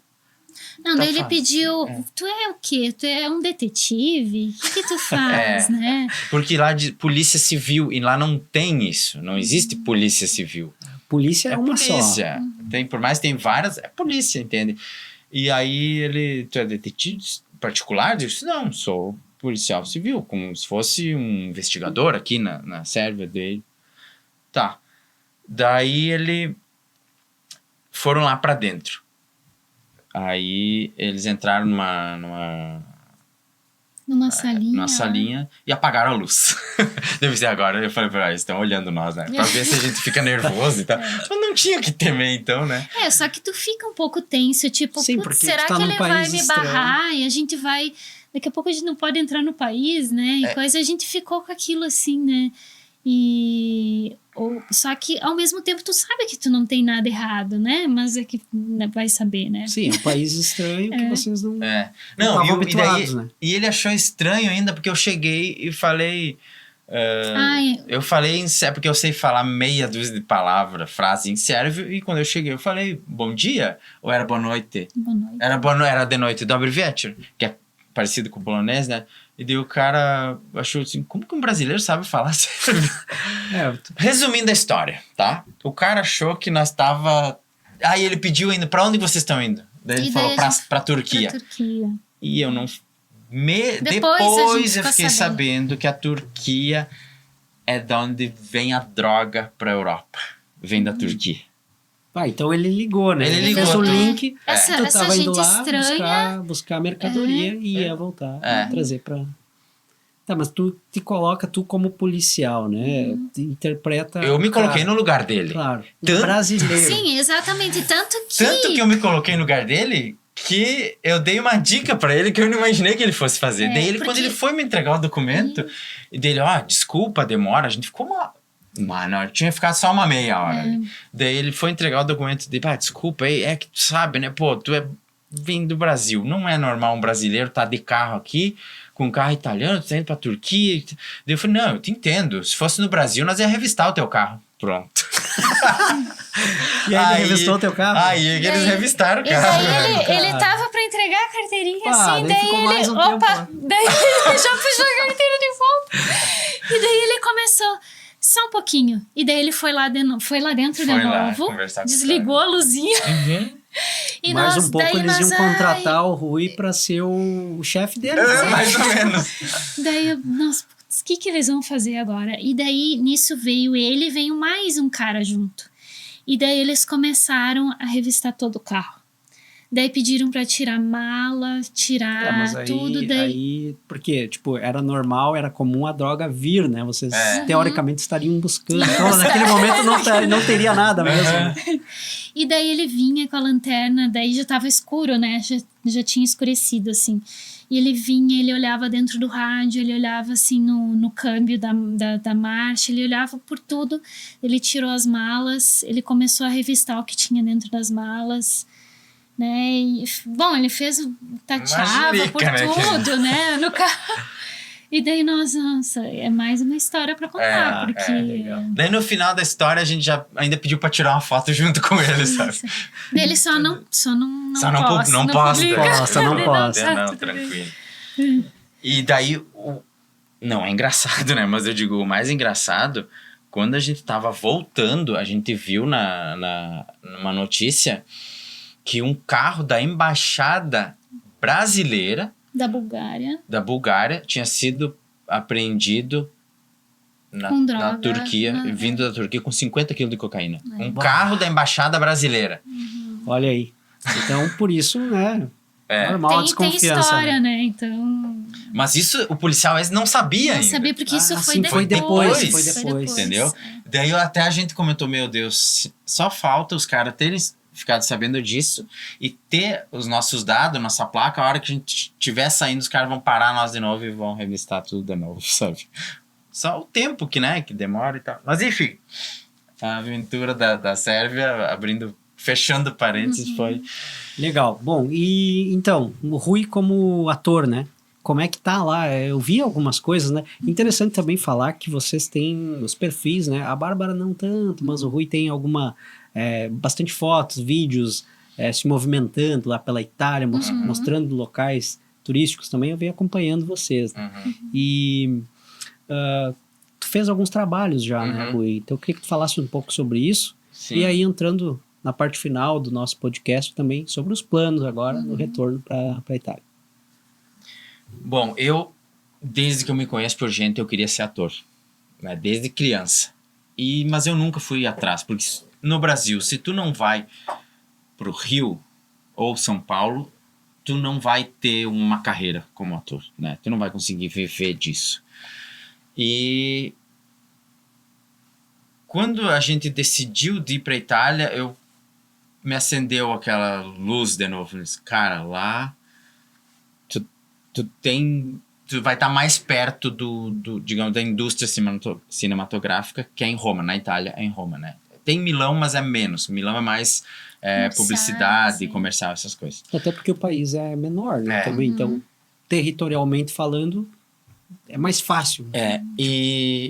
E vem produções do mundo inteiro, principalmente muitas produções americanas vão fazer filmes em Roma, né? Na Itália, em geral, mas em Roma bastante. Então eu pensei, bom, eu já vou ter que ir com alguma coisa, pelo menos para eu mostrar. Aí eu criei uma série de comerciais, né? Fiz uma parceria com o pessoal aqui de Passo Fundo e eu criei os roteiros e consegui fazer um material, né? Que eu fiz publicidade para uma barbearia e para uma oficina de restauração de veículos antigos. E mais um outro lugar que fazia eventos.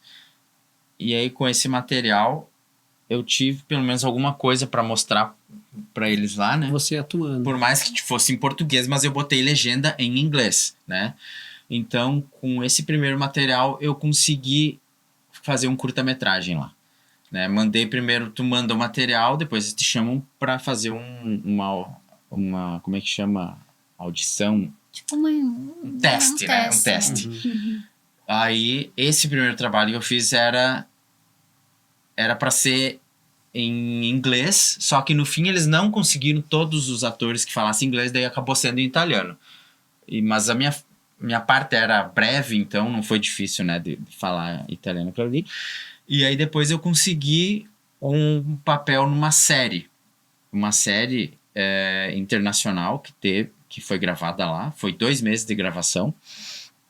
Aí ela era falada em inglês e em malásio, que é um idioma lá da Malásia, óbvio, né?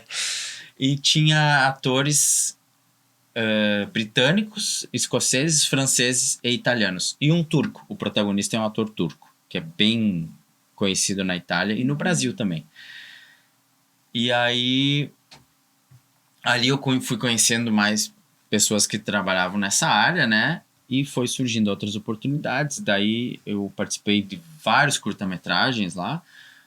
Um deles eu era o antagonista, que seria o vilão da série, né? Da série não, do curta, que quem produziu foi um pessoal da Rússia. E vai ser inscrito em festivais internacionais de curta-metragens.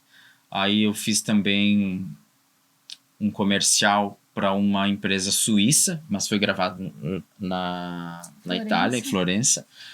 Que a Bárbara, eles precisavam de figuração, então a Bárbara também participou como figurante. O que achou? Legal. Aí eu fiz também um comercial, fiz em Milão, e aí outras participações menores em filmes e séries italianas também. Teve uma outra que foi 1 semana de gravação também, onde eu fiz um rebelde. Eles procuravam pessoas que soubessem usar arma de fogo. Então eu tinha... Tu já tinha Eu já tinha essa experiência da polícia, né? Até porque as armas que foram usadas nesse filme eram armas reais. Era revólver, pistola não tinha porque era antigo, era como se fosse lá em 1900 mais ou menos, mas tinha espingardas e tal. Então a gente deu tiro de verdade, mas com munição de festim, né? E só que daí, enfim, eles procuravam pessoas que soubessem usar as armas do que ter que ir lá ensinar alguém como é que tu usa uma arma, né? Então, essas produções... Soubesse montar cavalo? Também montar cavalo. E aí tu já tinha experiência lá do cavalo que tu Sim. pilotou lá na... Não, eu já sabia andar a cavalo, eu aprendi ali no interior de Marau com meus tios e meus avós, né? E aí... eu conheci um diretor, produtor independente lá em Roma, que ele estava procurando curta-metragem para inscrever em festivais. E ele queria uma história boa. Aí eu mandei uma que eu tinha escrito ainda quando eu estava no Brasil. Ele gostou. Ele disse, cara, vamos fazer isso aí. Só que nesse meio tempo, ele foi chamado para trabalhar num filme na Inglaterra, Escócia e Irlanda, com o Jason Statham.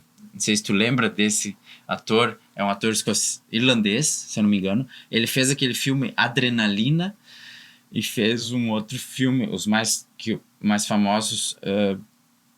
Como é que era o nome? Mecânico, o mecânico, uma coisa assim. E Carga Explosiva, se eu não me engano é esse o nome do filme, sabe? Ele é bem conhecido. E aí ele foi pra lá e no fim ele não conseguiu fazer esse curta, mas quando ele voltar, a gente vai trabalhar nesse filme. E ele também tá produzindo, ele fez um episódio piloto de uma série que ele ganhou mais de 10 prêmios em festivais da Europa e dos Estados Unidos também. Então ele já conseguiu vender a ideia e ele tem uma produtora grande lá que comprou a ideia e vai produzir essa série. Aí eu vou trabalhar com ele nessa série. Ele vai... vou fazer um papel, né? Um ator na série. Muito bem. E vindo agora pro Brasil, eu consegui fazer um curta-metragem que também eu já tinha escrito fazia um tempo. Eu até tinha pensado em fazer na Itália, só que sai muito mais em conta fazer no Brasil. Sai mais barato, os custos de produção no Brasil. A produção é tua mesmo, esse ou não? Ou tu tá atuando na produção de outra pessoa? Não, fui eu que escrevi, produzi. Eu fiz uma parceria com um videomaker, né? Aqui, que ele que fez a parte das gravações. Eu que dirigi, né? Ele fez as gravações. Ele é a esposa dele, que eles têm uma produtora.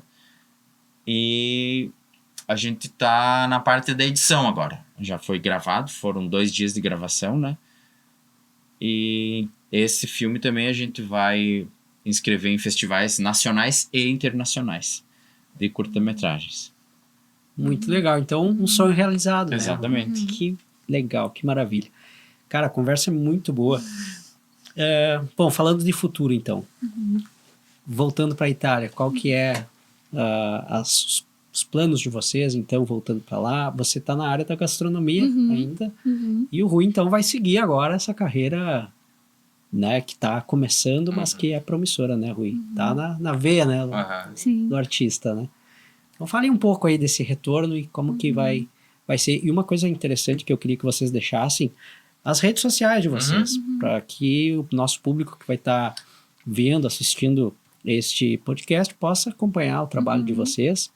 A Bárbara nem tanto atuando, mas fotografias, olha, tem uma fotografia que eu vou falar aqui que para mim é uma das mais belas que eu já vi até hoje, que é uma que ela tá com a bicicleta e tem um arco-íris. Mas foi Cara, que tirou. que foto linda. Parabéns pela foto, Rui, e também pela plástica da foto, né? Que ficou muito legal mesmo. Então, são os queridos, então, deixem as redes sociais de vocês para que o pessoal possa acompanhá-los.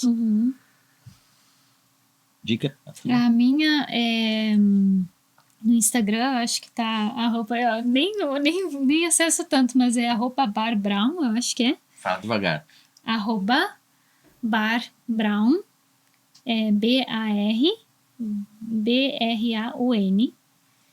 E a minha é...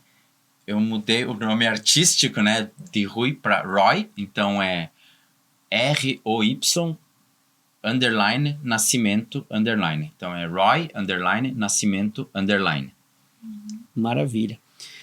Então é isso. Voltando então, quais que são os planejamentos aí então? Fale um pouquinho pra gente aí.